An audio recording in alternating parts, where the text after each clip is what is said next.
Hello friends, नमस्कार, जय जवाहर। मैं Siyaram Kirada Birsa education academy YouTube channel पर आपका स्वागत करता हूं। फ्रेंड्स, हम पढ़े थे मैथ्स में लघुत्तम समावर्तक और न्यूनतम समावर्तक, जिसमें हमने अब तक 5 क्लास पढ़ ली है। अगर कोई फ्रेंड्स हमारे चैनल पर नया हो तो चैनल को सब्सक्राइब करें, साथ ही पिछले क्लास को जरूर देखें ताकि आपको लघुत्तम समावर्तक और न्यूनतम समावर्तक अच्छे से समझ में आ सके। साथ ही याद रखना फ्रेंड्स, इस चैप्टर से व्यापम की लगभग सभी परीक्षा में क्वेश्चन आते हैं, तो मैं आपको अच्छे से समझाने की कोशिश करूंगा ताकि आप एग्जाम में क्वेश्चन आए तो छोड़कर नहीं आए। तो देखिए, मैं आपके लिए क्वेश्चन लिया हूं बोर्ड पर। वह बड़ी से बड़ी संख्या ज्ञात करो जिससे 24, 60 तथा 84 पूर्णतः विभाजित हो जाए। यानी कि सवाल में क्या बोला गया है, वह बड़ी से बड़ी संख्या यानी कि न्यूनतम समावर्तक ज्ञात करने के लिए कह रहा है। क्या है न्यूनतम समावर्तक की परिभाषा?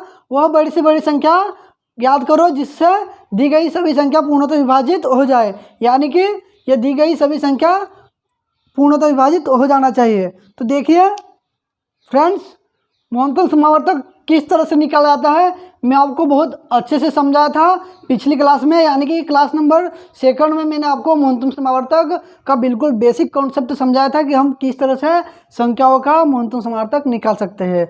तो देखिए, यहाँ पर हम भाग विधि से बड़ी आसानी से निकाल सकते हैं न्यूनतम समावर्तक। लेकिन उससे पहले देखिए यहाँ पर कौन कौन सी संख्या दी हुई है, 3 संख्या। तो भाग विधि से हम किस तरह से निकालते हैं, देखिए फ्रेंड्स, 24, 60, 84 ये संख्या दी गई है। फ्रेंड्स, यहाँ पर हम भाग विधि से कैसे निकालते हैं, देखिए तो सबसे पहले हम ये 2 संख्या को लेंगे, इनका आपस में भाग देंगे। तो देखिए बोर्ड पर, देखिए 84 और 60, 84 में हम 60 का भाग देंगे, कितनी बार जाएगा, एक बार। 60 कम 60 और घटाएंगे 4, ऊपर से 2। अब यहाँ पर ये शेषफल बचा है, इस शेषफल का भाग हम इस भाजक में देते हैं। देखिए 60 में 24 का भाग देंगे और ये भाग तब तक देंगे जब तक हमें शेषफल 0 नहीं मिल जाता। तो यहाँ पर देखिए 24 का भाग देंगे, 24 दूनी 48, 24 3 बहुत हो जाएगा जो 60 से ज़्यादा हो जाएगा। तो 24 दूनी 48। अब यहाँ से हम घटाएंगे, देखिए 10 में से 8 जाएंगे तो 2, 1। अब शेषफल यहाँ 12 बचा, इस 12 का भाग हम 24 में देंगे, 12 दूनी 24, यानी कि यहाँ पर शेषफल हमें 0 मिल गया है। तो फ्रेंड्स, ये जो अंतिम शेषफल बचा है इसका भाग हम बची हुई संख्या में भी देंगे। जैसे कि यहाँ पर 24 बचा है तो 12 दूनी 24, यानी कि 12 से 24 पूर्णतः विभाजित हो रहा है, यानी कि 12 का सभी संख्या में पूरा भाग जा रहा है। तो देखिए फ्रेंड्स, वह बड़ी से बड़ी संख्या कौन सी होगी, 12। वह बड़ी से बड़ी संख्या कौन सी होगी फ्रेंड्स, 12, जिस ये दी गई सभी संख्याएं पूर्णतः विभाजित हो जाएगी। तो देखिए फ्रेंड्स, 12 दूनी 24, 12 पंजे 60 और 12 सत्ते 84। इस तरह से इन क्वेश्चन का आंसर हम बड़ी आसानी से निकाल सकते हैं। तो फ्रेंड्स, जैसा कि आप पिछली क्लास में देखे होंगे कि मैं आपको एक क्वेश्चन को किस टाइप से कितने तरीके से परीक्षा में घुमाकर पूछ सकता है मैं आपको समझाता हूँ। तो देखिए, इसी तरह से इस क्वेश्चन में और किस तरह से घुमाकर दे सकता हूँ परीक्षा में। तो देखिए बोर्ड पर, मैं इसमें कुछ संशोधन करता हूँ और आपको समझाने की कोशिश करता हूँ कि किस तरह से एग्जाम में प्रश्न आ सकता है। लेकिन इससे पहले अगर चैनल पर नए हो तो चैनल को सब्सक्राइब करें और वीडियो को अभी तक लाइक नहीं करा तो वीडियो को लाइक करें और अपने कमेंट्स के माध्यम से हमें बताएं कि क्लास कैसी लगी। तो चलिए आपके लिए मैं अगला क्वेश्चन, देखिए फ्रेंड्स, आपके लिए अगला क्वेश्चन लिया हूँ, यानी कि वही क्वेश्चन है लेकिन अगला टाइप है। तो देखिए यहाँ पर क्वेश्चन क्या दिया है, वह बड़ी से बड़ी संख्या ज्ञात करो जिससे 29, 45 तथा 61 से भाग देने पर प्रत्येक स्थिति में शेषफल 5 बचता है। तो फ्रेंड्स, इस क्वेश्चन को किस तरह से हल करते हैं, देखिए बोर्ड पर, यहाँ पर इन संख्याओं का एचसीएफ निकालेंगे, लेकिन उससे पहले हमें ये शेषफल जो बच रहा है वो हमें इनमें से घटाना पड़ेगा, तब जाके हमारा सही आंसर आएगा। तो देखिए हम किस तरह से हल करते हैं। यहाँ पर ये जो लिखा 29, 45 और 61, इनमें से हम ये संख्या जो शेषफल बच रही है इसको घटाते हैं। 29 में से 5 जाएंगे तो 24, 45 में से 5 जाएंगे तो 40, उसी तरह 61 में से 5 जाएंगे तो 56। इस तरह से हम इन संख्या को घटाएंगे और इनका इनका न्यूनतम समार्थक निकालेंगे।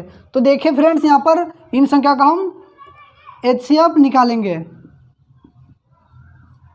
तो देखिए फ्रेंड्स, यहाँ पर ये जो 24, 40 और 56 घटाने पर ये संख्या मिली। इनमें से देखिए ये दो संख्या है, इसका पहले हम भाग लगाएंगे। यहाँ पर देखिए 56 में 40 का भाग देंगे। देखिए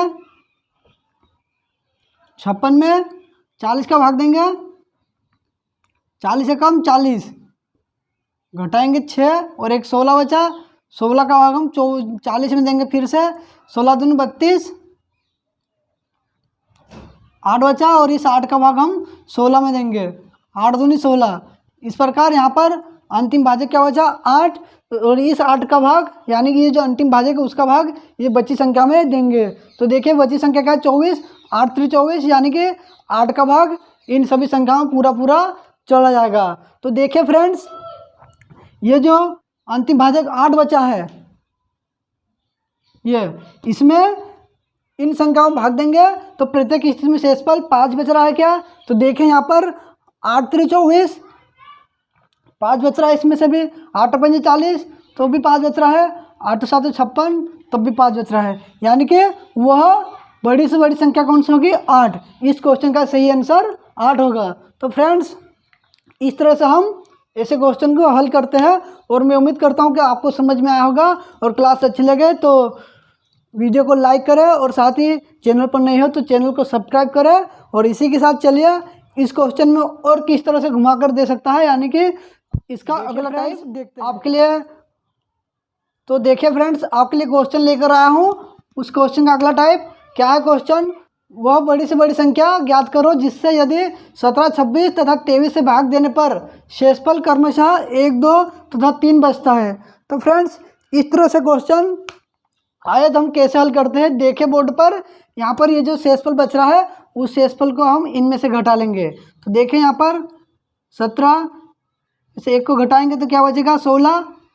उसी तरह से 26 में से 2 को घटाएंगे तो क्या बचेगा 24। 43 में से 3 घटाएंगे तो 40। इस प्रकार ये जो घटाने पर जो संख्या मिली इसका हम HCF निकालेंगे। तो देखिए फ्रेंड्स, HCF निकालने के लिए हम क्या करते हैं, भाग विधि से निकालते हैं। तो देखें यहाँ पर इन ये दी गई संख्याओं का हम HCF निकालेंगे। क्या है 16 40 और 24। तो देखिए यहाँ पर ये जो बड़ी संख्या है इनको देखें तो यहाँ पर HCF निकालने की एक ट्रिकी मेथड हमारे पास। HCF निकालने का हम सबसे छोटी संख्या को देखते हैं। सबसे छोटी संख्या क्या है 16 और 16 का भाग इन सभी में नहीं जा रहा, तो 16 में ऐसी कौन कौन सी संख्या है जिसका भाग चला जाएगा। तो देखें यहाँ पर 16 में 8 का भाग चला जाएगा, 4 का चला जाएगा और 2 का चला जाएगा और स्वयं 16 का चला जाएगा। तो 16 में इन तीनों संख्या का भाग चला जाएगा और इसमें से जो बड़ी संख्या है उसका हम सबसे पहले भाग लगाएंगे। तो देखें यहाँ पर बड़ी संख्या 8 है, 16 के फैक्टर में बड़ी संख्या 8 है तो इसका भाग हम इनमें लगाएंगे। देखिए 8 दूनी 16, 8 5 40, 8 3 24, यानी कि 8 का भाग इन सभी संख्या में पूरा जा रहा है। तो वह बड़ी से बड़ी संख्या कौन सी होगी 8, जिसका हम इन संख्या में भाग देंगे तो प्रत्येक स्थिति में शेषफल ये जो दिया है वही बचेगा। तो देखें यहाँ पर 8 का भाग देंगे, 8 दूनी 16 तो शेषफल 1 बचा, 8 3 24 शेषफल 2 बचा, 8 5 40 शेषफल 3 बचता है, यानी कि वह बड़ी से बड़ी संख्या कौन सी है 8। तो हमारा सही आंसर 8 होगा। इस तरह से क्वेश्चन आए तो आप बड़ी आसानी से आंसर निकाल सकते हैं। इसी के साथ मैं उम्मीद करता हूं कि आपको समझ में आया होगा। हम लघुत्तम समावर्तक और न्यूनतम समावर्तक में इस टाइप के अगर क्वेश्चन आए तो बड़ी आसानी से निकाल सकते हैं। तो चलिए इस तरह से और आगे इस क्वेश्चन को घुमाकर दे सकता है एग्जाम में, तो हम किस तरह से हल करते हैं देखिए बोर्ड पर मैं आपके लिए लेकर आता हूँ। देखिए फ्रेंड्स, आपके लिए नया क्वेश्चन लेके आया हूँ, यानी कि उसी क्वेश्चन का अगला टाइप। तो देखिए क्या है क्वेश्चन, वह बड़ी से बड़ी संख्या ज्ञात करो जिससे 99 123 तथा 183 से भाग देने पर प्रत्येक स्थिति में शेषफल समान बचता है। तो फ्रेंड्स इस क्वेश्चन को हम किस तरह से हल करते हैं, देखिए बोर्ड पर यहाँ पर ये जो शेषफल समान बच रहा है, तो इसके लिए हम इस क्वेश्चन को किस तरह से हल करेंगे। देखिए बोर्ड पर ये जो संख्या दी गई है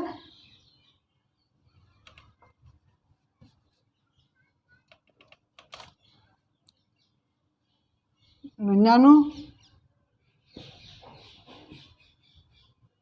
ये लिखा मैंने, ये दी गई संख्या को।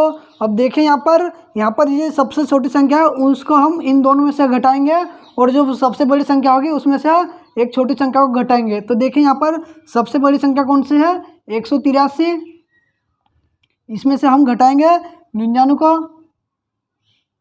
और साथ ही 99 से बड़ी संख्या एक और है 123,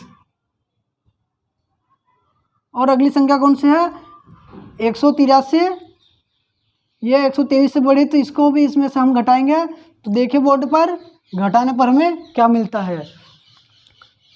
183 में से 99 जाएंगे तो कितने बचते हैं, देखिए 13 में से 9 जाएगा तो 4, 17 में से 9 जाएगा तो 8, उसी प्रकार 13 में से 2, 0 और 6। इस प्रकार से हमने घटाया और इन संख्या को जो घटाने पर मिला है इनका हम एचसीएफ निकालेंगे और हम पता कर लेंगे कि वो बड़ी से बड़ी संख्या कौन सी है जिसमें ये दी गई संख्या का भाग देने पर शेषफल प्रत्येक स्थिति में समान बचता है। तो देखें यहाँ पर एचसीएफ निकालने के हम सबसे छोटी संख्या देखते हैं। तो सबसे छोटी संख्या क्या है, 24। ये जो 24 है, ये जो 24 है इसका हम फैक्टर करेंगे, यानी कि इसमें कौन कौन सी संख्या का भाग जाएगा, 12, 8, 4, 3 और 2, इन सभी संख्या का भाग चला जाएगा।